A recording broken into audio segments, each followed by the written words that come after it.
Hi, everybody. Welcome to this month's episode of Unlimited, where we interview people who are doing incredible things. We are here tonight with Brit Elders. She's an author, and she's also a ghostwriter. She works with other people to write their books. And one of the books that has really called a lot of attention to her life and within the content of the book is also very prime right now, is a book about contacting aliens with the Pleiades. So this gentleman, he was a farmer, and he claims to have had hundreds of contact with the Pleiadians. And I want to introduce you, Britt. Thank you so much for joining us today. We've been My pleasure. Awesome. I'm very happy to be here. Thank you. Excellent. Oh, I see the book in the background of your shot. Hiding over my shoulder. Well, I want to actually also give a shout out to Kyle, who organized this amazing interview today. So go ahead and just introduce everybody to this concept of what happened with this farmer and why it's so important and interesting. Okay. On January 28th, 1975, this individual, Edward Billy Meier, was in Switzerland sitting at his kitchen table. He got a cooling sensation across his forehead, and then he heard a voice that urged him to go outside, get on his moped, and follow instructions, which he did. He actually got on his moped, took off into the forest, found a clearing, and was told to stop. He did. He listened. He looked, didn't see anything. Then he heard a sound, and the sound was something he had never heard before. He looked up. He saw this silvery craft. The sound continued, and the craft began to settle slowly until it settled on the ground. Behind the craft came a woman. She sat down with him. She introduced herself as Simyasa. She said she was from the Pleiades. She conversed with him in his native tongue, Swiss German, which apparently the Pleiadians have the capability of learning whatever languages they're speaking to with the Earth population. But just in case there was a problem, she had a translator. And the translator was something now we can put on our phones, and it'll translate language to language. So they had that, and some of the communication was telepathic. That's how it began. And then it continued, and still continues today. We got involved, my husband, our associate Tom Welch, and Wendell Stevens got involved in 1977. Wendell Stevens brought this case to us. He was a retired lieutenant colonel from the Air Force.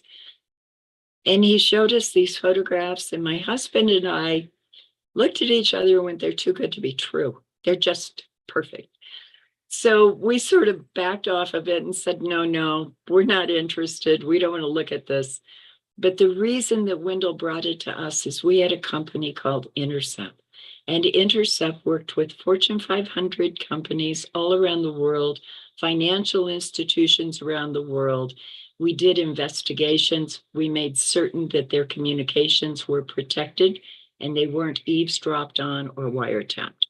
So we had this reputation we'd worked hard for, and we didn't really think it would be wise to throw all of that away on a UFO case.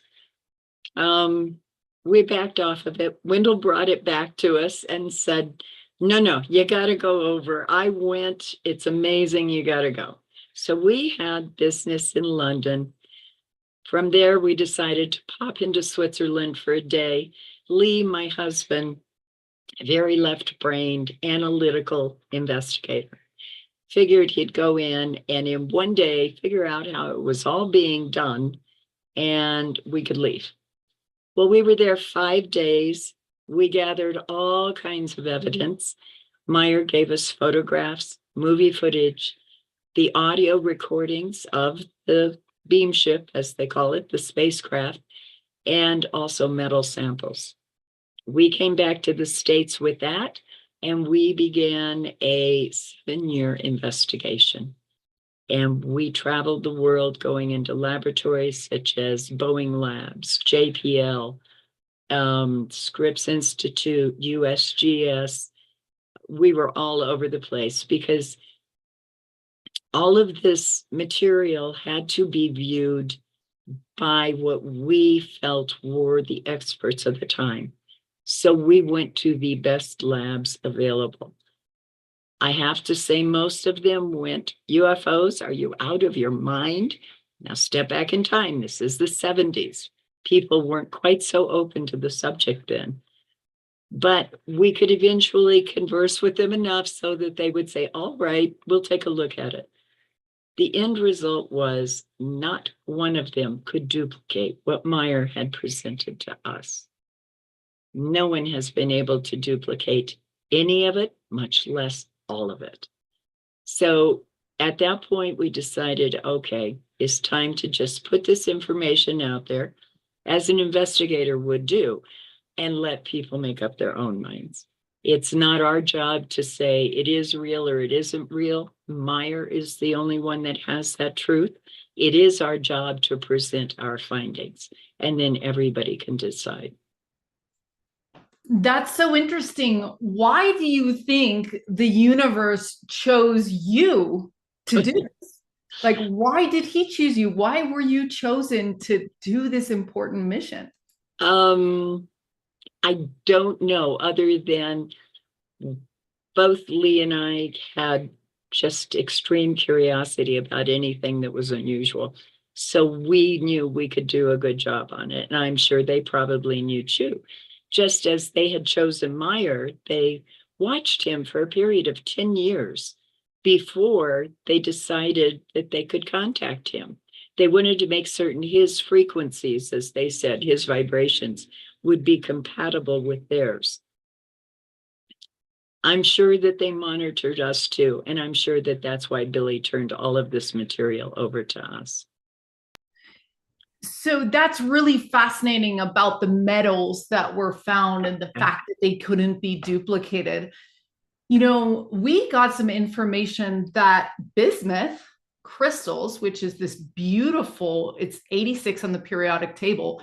It's my favorite crystal because it's fractal in nature. Now these are human grown in a lab, but it's the same principle, and that has been shown to be part of ships.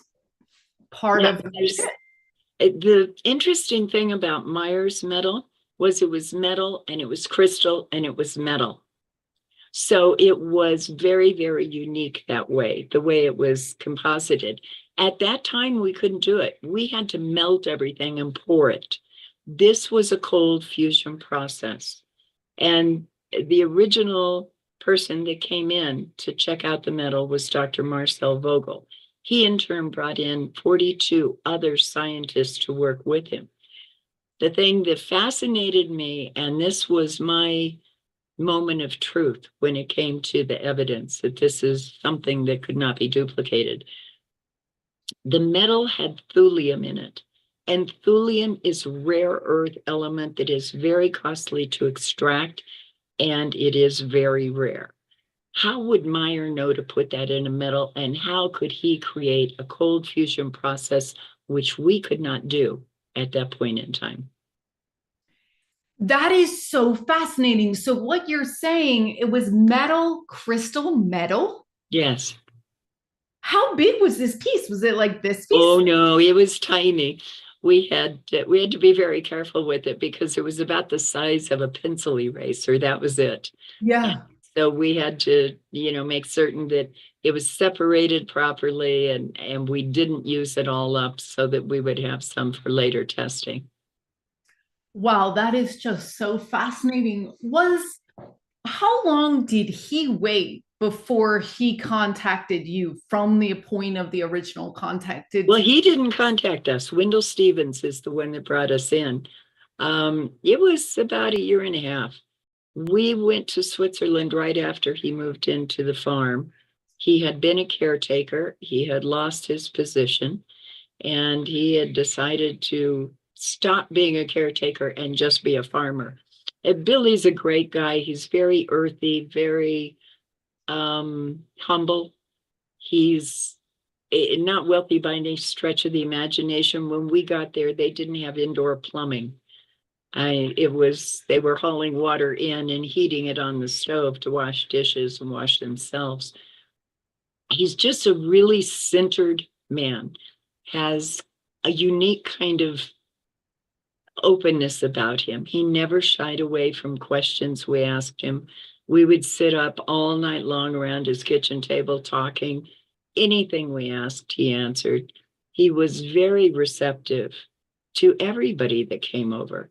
And that created some problems in his life because people were banging on his door at 3:00 in the morning, demanding to be heard. And they had something they wanted to say and something they wanted to hear from him. It finally got to the point that Billy just said, I want to break the contacts. And Lee sat with him all night, talking him out of that. When he finally decided he would continue the contacts, he made a rule that, all right, if you want to talk to me, you got to work in the fields with me. And that seemed to work really well.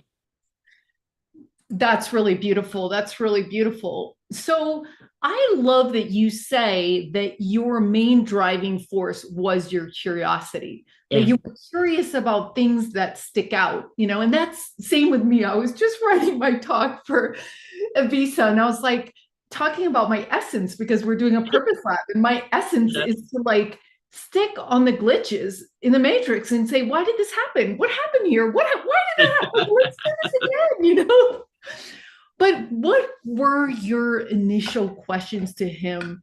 And what made you curious about this extreme anomaly? Because you wouldn't have had any experience with it before it. So what came to your mind as your curiosity with him? Well, I think our initial questions were, why Meier?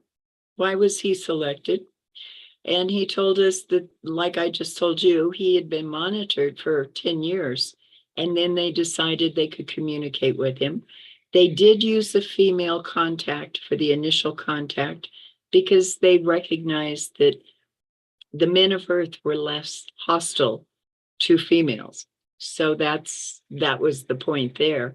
We wanted to know more about the Pleiadians. Why were they here?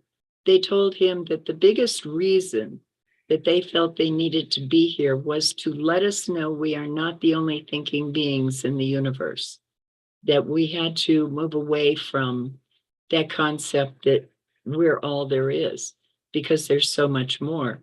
And as this book is the 45th anniversary edition of volume 1 and 2 together. And when you look back to 1978 when the book first came out, and you realize we didn't have all this technology we have today. We didn't have telephones that take incredible pictures. We didn't have Photoshop. We didn't have personal computers. None of that. So Meier didn't have access to that either. And looking back at it now, I think the case is even more profound because that is so strongly evident that there wasn't the ability to manufacture and create. Industrial Light and Magic was just getting off the ground. It was a baby company back then. So yeah, it's very interesting. You got to forgive my voice, guys. I've got a lot of allergy stuff going on. Oh yeah, I was noticing that. Well, thanks for joining us regardless. That's so My cool. pleasure. So I get that's a very interesting part about this, because in reading about this case in this book, that is what they say. It's like, well, this was before all that stuff, so we weren't manipulating, all the, Right. and stuff. And then this guy himself he didn't even have running water. He's a farmer, so he wasn't even in his milieu of like, Great. of his skill set, Yeah. So that's interesting. So was he completely remote? And can you describe how they would make the contact with him? Like, what would he go walking outside? Like, what actually, how did it go down? Well, usually he would get that cooling sensation, like I said, across his forehead, and then hear a voice directing him. Sometimes he went out on the moped, sometimes he walked, sometimes he got on the tractor and he followed their directions to wherever they wanted to meet him. One of the intriguing things about the contacts is we made a documentary film in 1982. It's getting ready to be released the end of this month. But when we made that documentary, we were using gamma radiation detection equipment that was from a company called Wild Heerbrug. We went to the very first contact site, and the site was hot still. And they had told Billy that, and this was early on, back in 77, I believe, that they had to get rid of the first craft they were using because it was leaking radiation. And they brought in another variation so that it wouldn't harm the plants and humans and things like that. Still, all those years later, the first site was hot. Then we measured Billy's moped. It was hot. His belt buckle was hot. It was reading so high that the gentleman that was working the equipment for us said, we need to call in the Swiss nuclear people. And we convinced him not to do that because we knew they'd shut down the film and everything else. So we said, no, please just wait. And that was kind of surprising, but I think it just says something to the fact of what the Pleiadians also told Billy. They are like us. They are evolving. They are not perfect. They are constantly going through their practices of growth, just as we are. That's very interesting that that was their message, that, hey guys, you're not the only ones here. Yeah. And that's so interesting because, you know, we were interviewing Steve Farrell of Humanity's Team, and he said, look, we are in a new Galileo moment. And he said, Galileo said, oh, no, wait, the whole world doesn't revolve around the earth revolves around the sun. And people were like, what? No, house arrest, you know, like he was like completely shut down. Yeah. At least he was on house arrest and not killed, but still, right. It was like, so this idea was very similar to what you're saying. It's like, oh, hey, wait a minute, we're the top dog, you know, and Avi Loeb talks about this too, and talked about this in the interview. Like, are you kidding me? Like, yeah. Of course we're not the only ones. Like, that would be really ridiculous to even think that. So, but people do. There's something that gets to happen between the intellectualization of, oh, we're not the only ones in this galaxy or what, etc., to actually meeting with them, talking with them, interacting with them, you know, and all that stuff.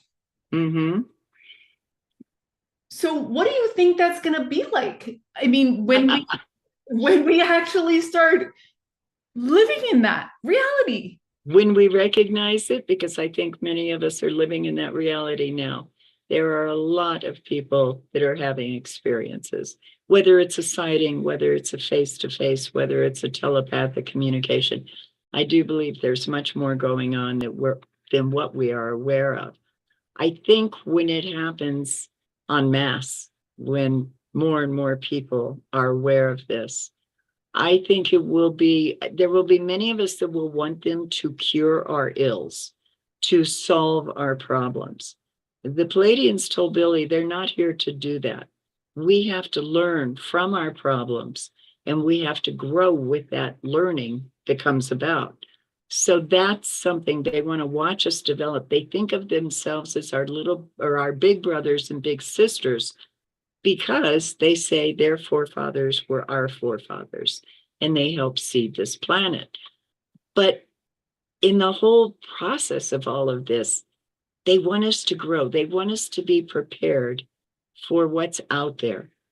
And we're looking right now at going to Mars, setting up bases again on the moon, setting up bases on Mars, and then it's off into the universe. We've got to be in a position where we're not carrying our baggage, our earth baggage with us, where we are so wrapped up in anger and frustration and hate and all of those things that are tearing us apart now. We've got to be more centered. And that's something they really feel is very important for us as the collective humanity of this planet. We have to grow through that phase and get out of it and learn to communicate, learn to explore different ideas and not take offense because someone else has a different view than you do. Yeah, that's interesting. Because, well, I mean, I guess I'm just going to say this, like Steve Farrell, who was the one who was saying we're in a new Galileo, was also saying, hey, wait a minute, we're all one. Like we're tied together, we're all one. So in a sense, when we argue with other people, we're arguing with an aspect of ourselves that has had a different experience. Which is just like mind-blowing. It's like, wait a minute. But it's so true. And it's important to realize that because it may not be the topic you're arguing with, but it could be the concept. So, whether it's you're fighting over, I don't know, whatever, it may not be that specific point. It might be something bigger, or it could be something smaller. But the point is, we don't need to fight because we are all related, because we are all part of creation. We need to respect each other more. We need to have more of a concept of unity as the quote family of man, but we need to have our individuality at the same time. And if we're curtailing another's individuality, we are also curtailing ours. Yeah, and that's, I think, the message that I was trying to get at before, with the fact that there's going to be a lot of species and they're going to look totally different than us. And so are you going to have prejudice over the mantis beings? Are you going to have prejudice over the blue beings? Like, how is this all going to work? Right. And, it's interesting that they're saying that we are ETs. And my 10-year-old son, a couple of years ago, he's like, oh, are we ETs to other aliens that live on other planets? Technically, we would be.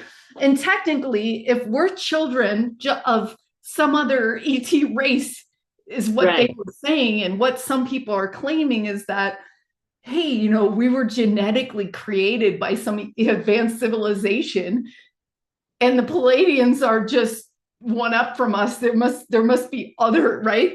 Sure. So that's so interesting, and that can help us not have prejudice to them, because we just look a little like all of us look different, which is great.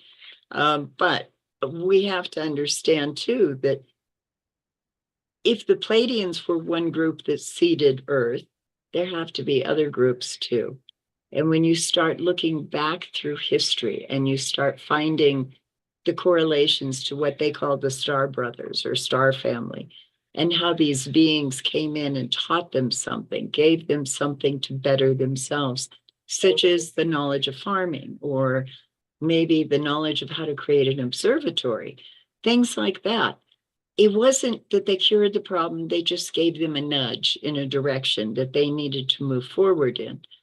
And if so many other civilizations out there exist, and the Pleiadians told Billy there are 108 that, and this is back in 75, that were visiting us then, just think what it's been through our history and think about the different individuals that have come to this planet and perhaps seeded it.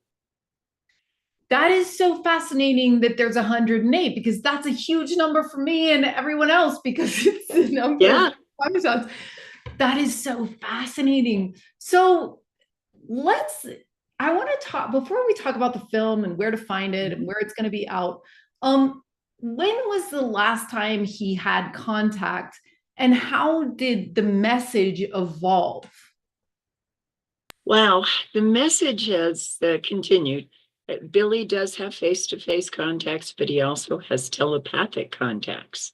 And so he's he has both. And what he does is after a contact, he goes back and he writes down what was discussed, the conversation, and it's through telepathy that they sort of replay the entire conversation for him. He has created journals that we call the contact notes. They've evolved over the years from the standpoint of initially trying to teach him how we can better ourselves as humanity, as a big group.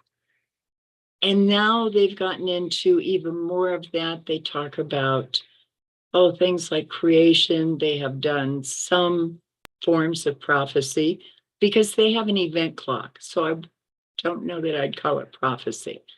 But they say in their event clock, if event A happens and event B happens, then event C is bound to happen. But if A happens and B doesn't happen, C won't happen. So that's how they sort of look at what's happening. We had some experiences with that while we were there. We were in Switzerland at the airport.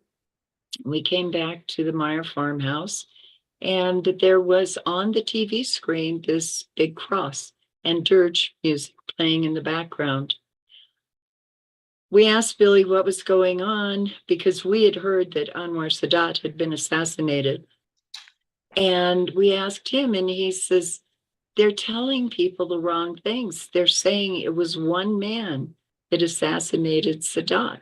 He ran into his office, came out with this big blue binder, opened it up, and found a passage where it said Sadat would be assassinated during a military parade, and it would be by a number of individuals. And so Billy was telling us what the news finally reported the following day. That's interesting, right? Yeah. So did he give you guys access to all of those journals, or was Yes. it? Yes. Yeah. We brought them home. We looked through them. We read them. In the book, in UFO Contact from the Pleiades, and in the documentary film of the same name, there are many quotes in there from the Pleiadians. And the primary contacts at that time were Samyasa, Quetzal, and Ptah. So I have another question, but let's talk about the film since we just mentioned we would. Where Okay. are people going to be able to watch this? Where can they look for it? Beyond Words is bringing it out. It will be available on Amazon as a DVD, and then the streaming services for it are being set up now. So I'm not 100% where it will be streaming, but I do know that that is the plan, to bring it out on DVD and then to come in with the streaming services. It's a great documentary because you're with us, the investigators, as we go into Switzerland, as we go through all of the evidence, as we go through, I don't know how many laboratories and examining the sounds and the movie footage and the photographs and everything else. You get a firsthand look at Meier. You get to see what type of person he is. It's really good too, because it also brings out the witnesses. There have been many, many people that have witnessed what's gone on with Meier. They've seen craft, they've seen him vanish, they've had all kinds of experiences there. And this has been something that we were really pleased to be able to do, is bring their statements forward as well as all the documentation. So when he disappeared, what happened there? Was he taken on the ship? How did it work? Uh-huh. Missing time? Oh, I can tell you a story there that's rather interesting. My husband Lee was up on the roof with him, and Billy has a house that is Swiss house, big pitch on the roof. And they were patching it because they had had a little bit of a leak. Billy was on the left-hand side of Lee, and the ladder was on the right-hand side of Lee. So Billy would have had to have walked in front of Lee to get to the ladder, and that was the only way down. Lee turned around to talk to him, and Billy was gone. Several hours later, he came walking down the road, just as happy as could be, and he said, yeah, they came and got me. Lee was not aware that he was removed until he turned around. And many people have had that experience with Billy, that he would be there 1 second and then gone the next. Sorry, that is so fascinating. That's so fascinating. So this next question, it's interesting because we know that ETs have been coming into our 3D reality, Right. because we have craft retrievals and we have Right. all this stuff happening, right? But my question to you is how does he see it? How do you see it as being an interdimensional phenomenon? And how does that work between the dimensions of, I guess now that I think about it, it's all physical. The dimensions are probably frequency locked places. Exactly. So it's not really like, I guess, yeah, now that I think about it, I guess it's not one or the other, it's both. But anyway, how does that work? How did he say that works? Well, he was talking about the fact that you, and he talks about reincarnation a lot, but as you go through incarnations, you develop into these other areas. But he says that the interdimensional aspect of it, they still have a frequency that we would recognize on Earth and can tap into. So interdimensional beings can be seen physically. The Pleiadians, their vibration is just slightly askew from ours. So they have the ability to be seen. They don't like to be around humans. They say that humans have something called auric stench, which is, yeah, I know it's a great term. It's the negative energy that we carry with us. And so they can only be with us for a little while before they start feeling nauseous and not feeling well. And that's why they don't visit that often. That's so interesting because we feel nauseous when we have communication with them because it's also like too It's high a vibration. different frequency, yeah. But also we have, if you really look at it, we have that same type of reaction with people, general people. You can walk into a room, you know who you gravitate to, and you know who repels you.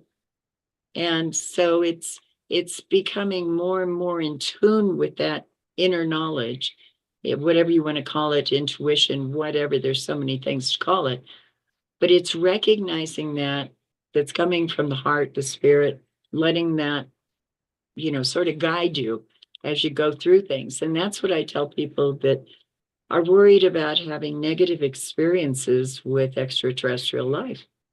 I don't think they're here to take us over. I think they would have already done that. But I know that just like here, not everybody out there is really good. So follow your heart, follow your spiritual feeling, what that gut says, and move with that. And if you don't feel good about something, avoid it. And you have free will. You have the right to say no and stop. Yeah, I think that is a great point. And we always tell people to, you're incarnated, you're in this world, and you get to call the shots. Right. And it's good to voice it out loud and say, like, you do not have my permission to contact me while I'm sleeping or whatever it is. Exactly. Or whatever, because that's really cool. So one thing I'm going to do is I'm going to share the screen for a second. About the film and things, this would be a good way for you guys to get on Brit's mailing list. So if you go to britelders.com, she's got all these books she's written and ghostwritten, and we may have time to get into some of these cool books. And if you go up to Watch the Skies giveaway, we still have time till July 1st. So you can just enter here, and that way you're going to find out when her film is coming out. Here's a little bit about it as well. So I also want to tell you guys that a week from we're going to be going, as I mentioned, to Ibiza to meet with some of the most incredible scientists in consciousness right now, including Cassandra Witten. She was the lead at IONS Research Institute for many years. She's now at the Arthur C. Clarke in Imagination Center. The head of Google strategy in AI, Sarah McCrum, who's doing incredible work with regenerative agriculture. Chamonix Jane, who you all know, she basically proved that Reiki and meditation actually worked from a very scientific level. Scarlett Lewis lost her son in a shooting and has created this entire movement called Choose Love, where it's in schools all over the world, and she's teaching forgiveness and all these different things. Also, we're going to have Lynn McTaggart there, and we're going to be doing an intention experiment. And I want to highlight what Lynn is doing right now, because this is something that we've also been doing recently, which is using intentions, not only to cure things, but actually, where does she have it here? Sorry, I should have pulled this up before, but she's actually doing something called Revolution 8, which this is idea that we can actually will into existence things that will support our communities re-envision the world. And is very powerful. And it's something that we've been doing with the Dream Machine at LightNet, which we're going to tell you more about in the coming months. We are going to be launching the Purpose Lab. This is our collaboration with Holo Movement. Now, Holo Movement is this idea that we need to come together. It's not a company. It's not a nonprofit. It's a network of networks of all these incredible people, Club, DAO, all these incredible organizations that are saying, hey, we're all one. Let's work together to envision the world we want. So you guys, this is a good place to go, Holo Movement.net Purpose. I'm going to pass it to you, where you can find out when the podcast goes live next week. And you can also sign up to find your purpose. You can lead a group. You can share your story. And for the first episodes, we have Chamonix Jane. We have Richard Rudd of the Gene Keys, who's absolutely incredible. His work is some of my favorite work. We've also, this is it. And he talks about how doubt leads to inquiry, that, if you're doubtful about what your mission is, that's actually good, because at some point that doubt will give way to certainty. And that's where you lean into your own curiosity.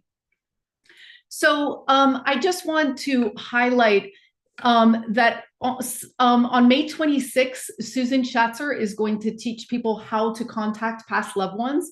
You can find this on starseedacademy.org/calendar.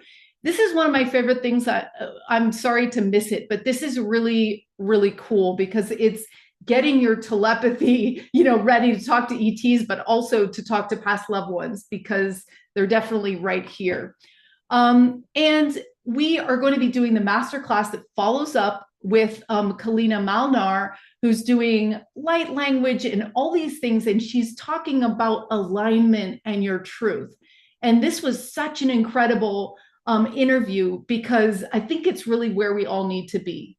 Because when we're in our alignment, where we feel good and feel at home with what we're saying and what we're being and what we're thinking, magic happens. And so this is a Starseed Academy collaborators workshop. So you want to join if you haven't done that, to do that. We'll be coming back from Ibiza and doing spoon bending, which is going to be a lot of fun. And whoever wants to come to Sedona, Ashley, our beloved teacher, professor, is teaming up with Gabrielle, who's this incredible singer and sound healer. And they're going to be doing all the hikes to all the vortexes, healing, past life regression, mediumship, all the things that you guys are interested in and want to know more about, but it's going to be in person, which is going to be really, really cool. So that's all the announcements I have, and I'll share the links in the chat. But we also want to ask the members here to go ahead and bring out your questions that you want to ask Brit and we will pull you up to ask them. Now, let's talk a little bit before we open it up about these other books that you've written, because you were talking about the climbing the mountain book, you were talking about the autistic book. Let's dive into some of these things that have chosen you to be written and why you think they're so incredible. Even the book about moving, they say that moving is is as stressful as getting a divorce and all this stuff. Like, it can be really stressful. And this is so that's something that just came out. So yeah, tell us a little bit about all your books. Oh, I love to write. I believe that curiosity propels creativity. And I let life lead me. It brings these wonderful topics to me that always teach me something. With the moving book, my friend had moved 29 times in 40 years, and I haven't moved at all. I mean, I'm stuck here, I think. I love it. And so we decided, after talking to some people, that this book really needed to come out to help people remove some of the stress that they go through while they move. And it's full of lists and places you can make annotations to things that you have to do, need to do. And then I just finished one not too long ago with Deanette Wells, who is an extreme adventure sports woman. She's climbed the 7 summits. She's raced all across the world. And it is such a powerful, profound book. Her son died in an extreme sports accident, and it's all about her journey through that, as well as her journeys on the mountains and across the deserts and every place else. I wrote a great book with Dr. Mark Mancola, The Way of Miracles, and it's about self-healing and raising your vibrations. And then I wrote another one, Finding Your Place on the Spectrum, with Jude Morrow, who is an autistic young man, quite brilliant, just a love. I've written so many, and I love all of them, and they have all taught me something. And that's important to me. I've written with attorneys, I've written with MDs, NDs, people that have just had amazing experiences. One of the books that I co-wrote was with my husband. It's called Expeditions, about his time in South America, living with the Chihuahua Indians down in Ecuador. So yeah, I learn from everything. And I feel that if I can do that, if I can learn something new every single day, I'm doing what I need to be doing. That's so beautiful. What a beautiful life. What a beautiful, I love it. I love it. I love it. Can you talk a little bit about the autistic man that you said was brilliant? Like, Yeah. We interviewed Susan Miller, who's coming out on the Purpose Lab podcast, and she actually works with autistic children and through adulthood. And they seemed, from what she was saying, highly advanced. Like, They are in many ways, yes. And they would go places, and she would see things. Like, it was absolutely advanced human stuff.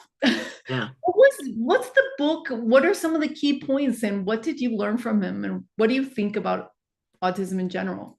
Well, I think that we don't understand enough about it.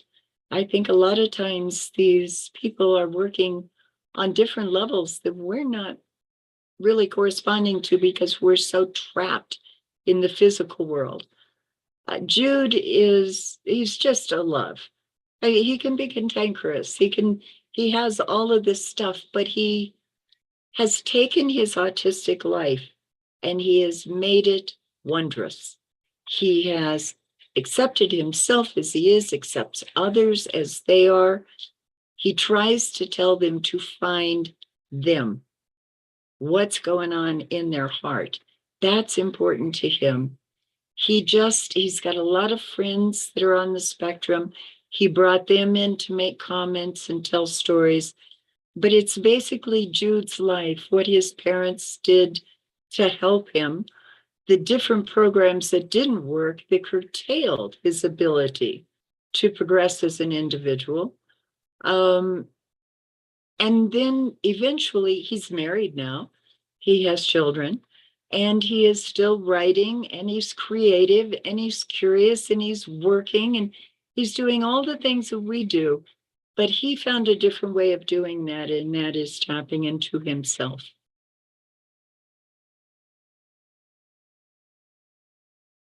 A lot of questions coming in on the different YouTubes. Thanks to New Realities, thanks to Portal to Ascension for co-broadcasting with us. So I want to ask the members here, and thank you so much for supporting LightNet and the work we're doing in the Starseed Academy.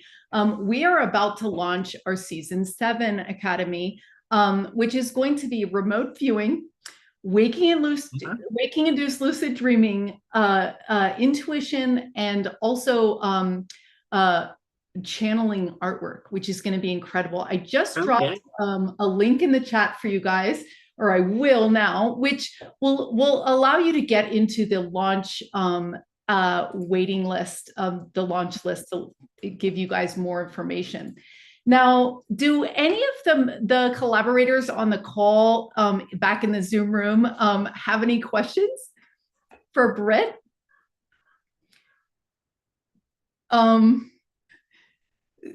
So one of the questions we've got, yeah, raise your hand. Okay, cool. Betsy, cool. Brit, you're so adorable. You guys were over the YouTube, but if you want to get in the back end, you just go to starseedacademy.org/join and you can jump in the back. But welcome, Betsy. Welcome. Hi, thank you. Thank you both. Y'all are both delightful, Brit. So privileged to be in this space with you. Thank you. I heard a comment you made about they hate. I didn't hear the whole thing. I wouldn't be bringing it up. Did you get a nickname called the Eyes from the Pleiades? Can you elaborate if they have a little nickname for you, or you do know? Am I making this up, or? Well, that's interesting. No, I don't. No, I'm just Brit. I don't have a nickname. Okay. I don't know where that came from. That's interesting. I'm so sorry. No, don't apologize, please. What I find interesting about things like that is, I think sometimes, and this might sound funny, but I think sometimes we hear with our heart and not necessarily with our head. And I think you might have been picking up on something else. Yeah. Okay. But and you know, Billy accepts his life as it's fulfilling a mission. Yes. And I just applaud you for bringing attention to what I think is important, because humans are idiots. And the broader message is, yes, they love us, but boy, we sure do make some bad mistakes, don't we? Yeah, we do the same thing over and over. And I'll be quiet now. You know, apparently they've made some pretty bad mistakes too, because the Pleiadians did not start in the Pleiades. Their initial homeland was in Lyra, and they had what we would consider a nuclear war. They destroyed their planet. Fortunately for them, they could get off their planet and go to the Pleiades and the Hyades and other places and engineer planets where they could live. We don't have that capability. We can't get off our planet, and we don't have any backups out there because we don't know what else exists out there. So this is one of the biggest reasons that they were telling Billy that you really have to get in touch with being connected with each other, with communicating, with not fighting all the time, without wars, and began to bring the world together in unity. Not that we're all equal. We are, but we aren't. We do different things, which makes us individuals. But we have to learn to respect each other. And somehow we've misplaced that.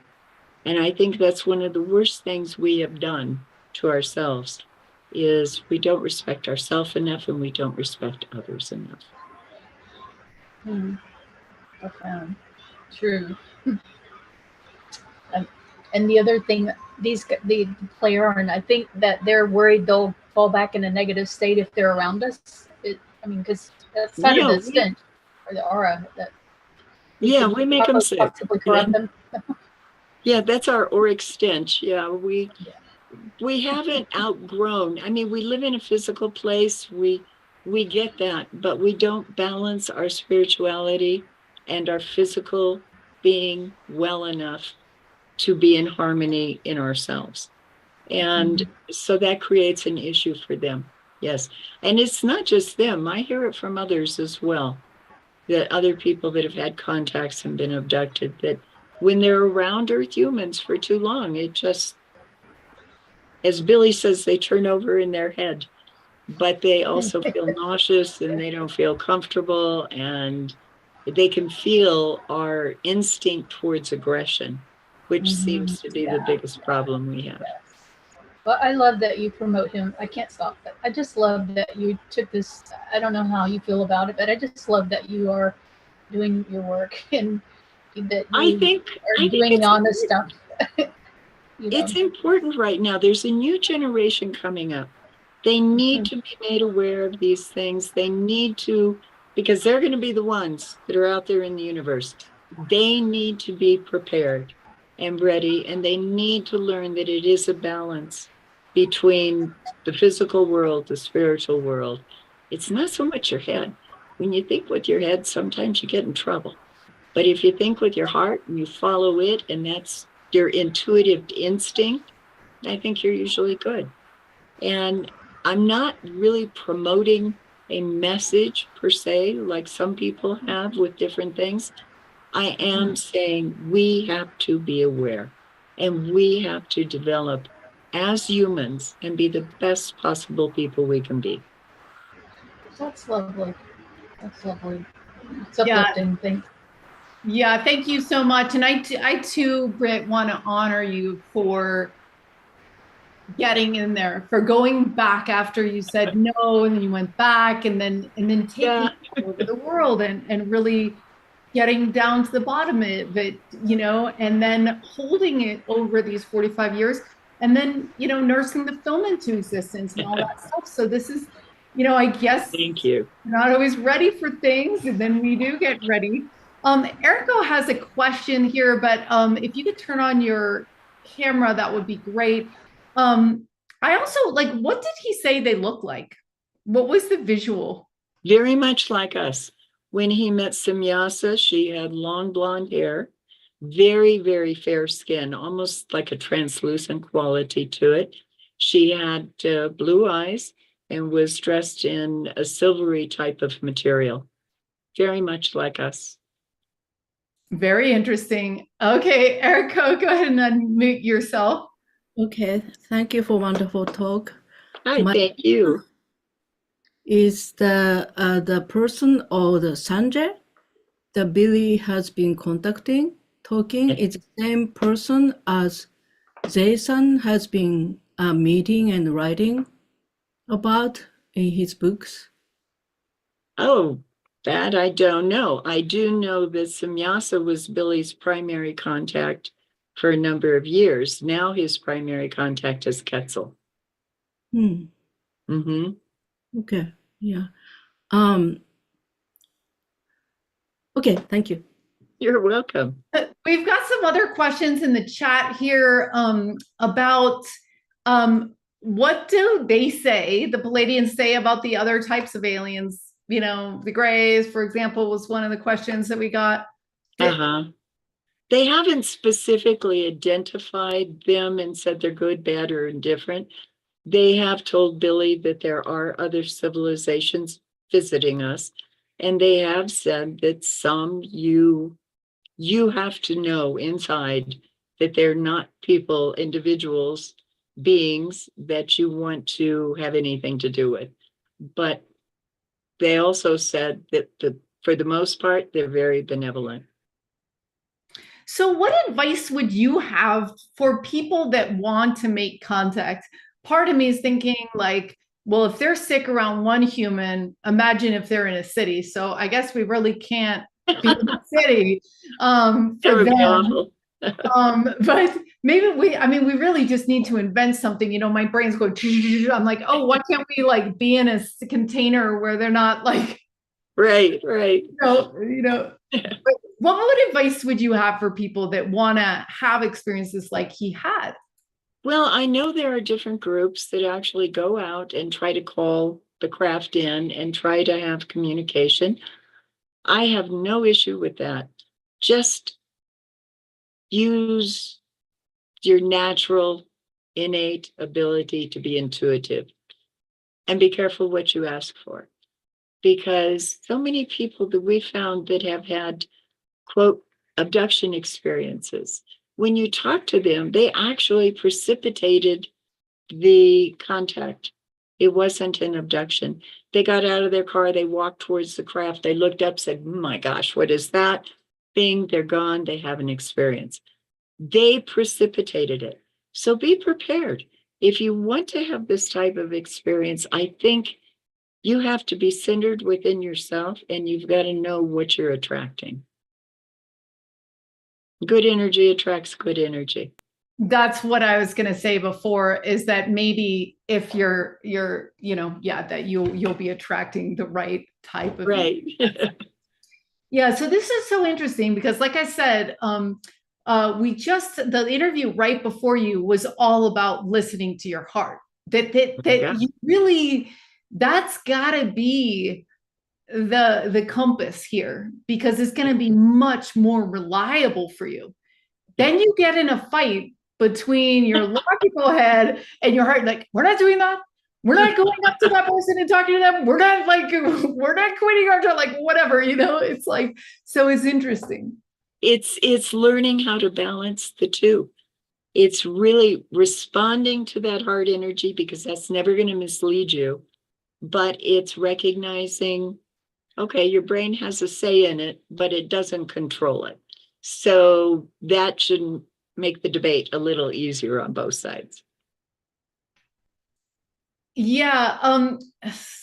Sorry about that. Oh, I was just going to look at the exact title of this, of your mountain book, because I want to ask you about that. Another step Up the mountain. Yeah. Yes. So tell us about that and what you felt was so interesting about that experience of writing that book. I really resonated with Dianette. She had lost her son in an accident that was extreme sports. He was he was really into anything that meant jumping and flying. That's what Johnny did. And an amazing kid, had always been pushing that edge of the envelope. He didn't need his mom or his dad to teach him that. He knew it from the beginning. Dianette used sports, climbing primarily in the beginning, to sort of support herself and figure out who she was and come through a bad marriage. She did that. Then she just blossomed with extreme sports. She was on Eco Challenge on TV. She did all of these different things. But I resonated with her because she was finding something of herself. She had been in a marriage that was really holding her down, preventing her from finding out who she was. And I know what a difficult process that is, because we all have to go through it at some point. But finding out who you are, it's important to me that I have that growth every single day of myself. And so I could relate to her. I could relate to her losses. It was something that was so touching to me. And it was a way that I felt maybe I could help open her up to her own growth through this writing process. And I really think that happened for her. Wow, that's beautiful. Beautiful book. Beautiful book. Well, I'm going to share my screen again. We have so many events, you guys. I can't even keep track and announcing them all. So this is something that we're doing. This is a brand new program. We're doing it with Altair and Raquel Spring. And this is looking at what she's talking about. Like, who am I really? When you take away all the shoulds, coulds, when you take away all the societal influences, what is there? And they're going to do this as a weekend. So it's a weekend, June 15th. So we're like 3 weeks out. And they're focusing on the Black Moon Lilith, because they say that where you don't feel free and where you get angry and feel rage is the part that's waiting to be set free. Mm. So that's where you're not exactly being honest. You're feeling pinned down. You're feeling like your wings are clipped. You're feeling like you're fitting in a box you don't want to be in. All of those things, we have that. And, you know, at Light Now, we're really committed to you guys and your evolution. And we believe that when you're on purpose, you completely change the world through your consciousness, through your joy. Like Brit, like you're excited. You can tell that you're excited to get up in the morning because you want to see what you're going to be doing next. What are you going to learn next? What are you going to write next? What are you going to film next?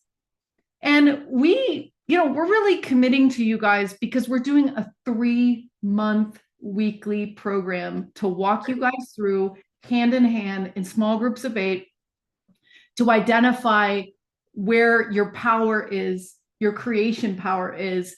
And then we're going to do in September, right after we get back from Japan, where Erica was just here, we're doing Contact Japan. So Right. you guys who want to head over to Japan, we're going to be announcing that probably this week on the site, starseedacademy.org. But then we do this second weekend and we say, okay, let's look at your South Node and your North Node and figure out what your true purpose is. And again, we're going to be manifesting with you. You're going to have 8 people on your team for 3 months, figuring out what is your next step. Are you starting a business? Are you going to read Akashic Records? Are you going to start a new therapy? What are you going to do? And those people are going to strategize with you so that you're free and happy and living what you came here to do. Because it's really wonderful. Congratulations. yeah, Great. yeah, we really feel like getting 8 people together that are there to support you. Yeah. Over time, whether it's 8 weeks like we do in the academy, or whether it's 3 months like we're this new program, is you can't fall down. Mm-hmm. It's not like your judgy, coworker. It's not like your judgy friends that don't understand. It's not like you're going to get, as Scott used to say, it's the grandmother in disguise. You're going to get a team of people with you in it, trying to do the same thing you're trying to do. And we're going to take you from not having done it to having done it, guaranteed. Because with that much intention and that much support and that much love, you will, you will succeed. Right. And we will succeed in setting up this structure to help people to do this. And that's the whole point. That's beautiful. That's great. Yeah, thanks. It's been a long time coming getting this whole platform together and doing all these programs, but it's coming at the right time because you guys are going to be half your impact if you're having to mince words, say things that you don't want, do things that you don't want. Your impact, your joy, your future is going to be turned down. And it's scary to reorient yourself to your truth. Mm-hmm. And to listen to your heart. It's scary. That's why we're going to do it together. That's why we're going to do this together, is because, sometimes, I go through this all the time. I'm like, really? I have to do this? This is scary. And then you do it. And once you leap, you get caught. But you do have to leap. And that's the terrible thing about it. It's doing the inner work. That's what's important. I mean, all this other stuff is exterior, but you got to do the inner work. Yeah. So, Brit, what would you want to do if someone said, do you wait for projects to come to you, or do you ever, in your mind, go, oh, I'd like to write a book, or I'd like to start researching about X or Y? All of the above. Projects come to me, publishers come to me, agents come to me and say, I have an author that needs help. Would you help? If I can connect with that person and feel like I can do something to help them, I'll take a look at it. If I don't feel a connection to that person, then I just suggest there's somebody better than me. and it's not the right project for me. I write for myself all the time. I've been writing since I was 8 years old. I finished my first novel that year. And I decided at that point, I don't like fiction. I'm into nonfiction. I'm into fact. And that's sort of been my love and passion ever since. And I enjoy learning. So there's just not enough time in the world to learn everything you want to learn. And it all comes to me. I really don't have to look for it. But I'll wake up in the morning and I'll have dreamt. You were talking about your lucid dreaming program. I will have dreamt something that I'm going to write, and it just flows out. It's beautiful. So yeah, there's a lot of different things, but I write literally every day.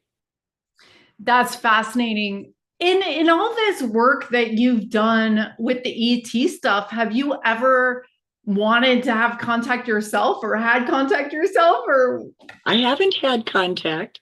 I would love to sit down and have a dialogue, just have a conversation about where we can go from where we are, because we are, I think, at a precipice. We are at a sort of a cultural shutdown all around the world right now, with everybody thinking I'm right and you're wrong. How can we overcome these things? What could they suggest to us to better ourselves so that communication exists again, so that less judgment exists? And with that less judgment, we develop more respect for each other. Does that make sense? yeah, exactly. And it's interesting because maybe if you pose those questions, they'll come to you in a dream or something like that. Right. Because, it would be interesting to have you be able to ask these questions, I would love it. I would love it. Mm-hmm. One of my favorite books that I will recommend to you is a book written by two women called We Are the Octurians. And they I've were read it. writers. Oh, yes, I've read it. Yeah. It was like this anthropological thing where they'd be like, did we write this right? And they were like, no. Hard, so they were channeling it and Right. having the conversation. And the Australians were like super specific, like, no, you got that line wrong, and they were very dedicated and very, Yeah. ridiculous about it. So it's interesting because, the mechanism for doing this kind of stuff exists, Yes, but it does. it requires a lot of patience. Well, thank you so much, Brit, for joining us today. Thank you to Kyle for organizing this. It's been such a pleasure, and I'm really excited about this film, and seeing what waves that creates. And it's one of, like you said, one of the most, battle ready cases, ET cases, because there's so much evidence. There's so many people that got involved. There's physical evidence. So it wasn't like, oh, I just got taken. And it's repeated, it's relational. And, Billy's genuine and, Relevant. It reminds me of Dwayne, a little bit, that, had contact too. And it was just like, he was just like, yep. I mean, not trying to make it more complicated than it was. He's just like, this is what happened, and I'm really excited for this new age that we're stepping in, because though they don't, according to you, they don't want to give us the answers to the test, because then we won't learn anything and we'll just fall backwards anyway. But I'm starting to really be interested in how we cage our mind. Mm-hmm. And one of the things we're going to work on, once you guys find your purpose and calling, if you haven't already, is rewriting your brain. Adam and I were talking about this last night. Why do we think that, that we can't make a living in doing what we love? That's right. So we're going to reprogram our brains to believe that we can make money doing what we love, because what the ETs are doing is like, they're expanding our idea of what's possible. Yeah. with healing or space travel or whatever. And so we're not like, oh, nothing's ever going to change. There's no solutions here. Like, my problem's never going to get solved. They're saying, oh, well, we already solved that in this way, and this is how we do this. So it's like we need to open up the possibilities for our lives through our minds, because that's how you get the result, is first convincing yourself that you can make money doing what you love, because there's a huge tidal wave saying that you can't. There's a lot of you can't. Exactly. But and part of the problem is because so much of what we love, we look at with the spiritual connection to it. So what you're talking about is spiritualizing money, doing what you love and letting that money have a spiritual basis. Really, really important. Everybody has that opportunity. I mean, my husband would tell me the happiest he saw me is when I'm sitting there typing away, writing something. Yeah, I always had a smile on my face. You can find that within yourself and bring it forward. Absolutely. Yeah, and there's a lot to be said about, some of the research that we've uncovered with the Purpose Lab is that a lot of people have a small agenda and a big agenda. And the big agenda doesn't include that I need this certain car and I need that. It's bigger than that. It might be a consequence that you get the car, but it's actually bigger than that. And then we've also talked to quite a few famous people, NFL players and all this stuff. And they were like, oh yeah, all the money, the fame, the crowds, the this, the that. But actually, I'm so much happier now because I'm teaching people yoga and like their health thing. And they liked it because they could feel it was more connected, like they could feel the effect they were having. And that's another pattern that we're seeing, that there's a difference between the sugar high and then the deep fulfillment. And the deep fulfillment comes when you're helping someone else, because it's deep fulfillment. I don't know how else to say it. It's like you feel good that you help someone else, and that's really interesting, where you start to, your passion is helping yourself because you're giving your permission to be yourself, to do what you came here to do, to resonate in to live in your happy zone, to live in your purpose. But in that, you also end up usually helping other people, even if it's just to say, wow, she did what she wanted to do. Like she was herself, like, even if it's just that. And really, Brit, again, I just want to say, the stories we tell ourselves is really how far we've evolved. Like that's the basis of it all, of our evolution, is the stories and the movies. That's where it's at. And the music, that's where it's at. And so thank you for telling important stories that make us curious. Oh, thank you. Yeah. Thank you. Well, curiosity sparks creativity. So if we're curious, we all grow. Yeah. Yeah. And I think also curiosity helps everyone get to that next unknown, because there's a lot of unknowns that can be very scary. But if you're curious about the next step, somehow it'll come in. And that's where the miracles start happening. Because you're like, well, I'm just going to stay curious. Because when you're curious, your brain is actually not pulling from patterns that are locked and stale and moldy in your head. It's going, well, I'm going to break out of the stale, moldy pattern. And you can only do that when your brain is in curiosity. Fact. Right. Fact. So, okay, ladies and gentlemen, we're closing tonight, but please head over to britelders.com. That's where you're going to sign up to be a winner for her books. And that will also get you on her list, so you know when this film is coming out. This is going to be so awesome. Right. Yes. So thank you again, Brit. Have a beautiful evening. And thanks for coming. Oh, thank you all. I've enjoyed this. It's been beautiful. Thank you. Me too. Me too. All right, everyone. We will see you on the other side. Bye, guys.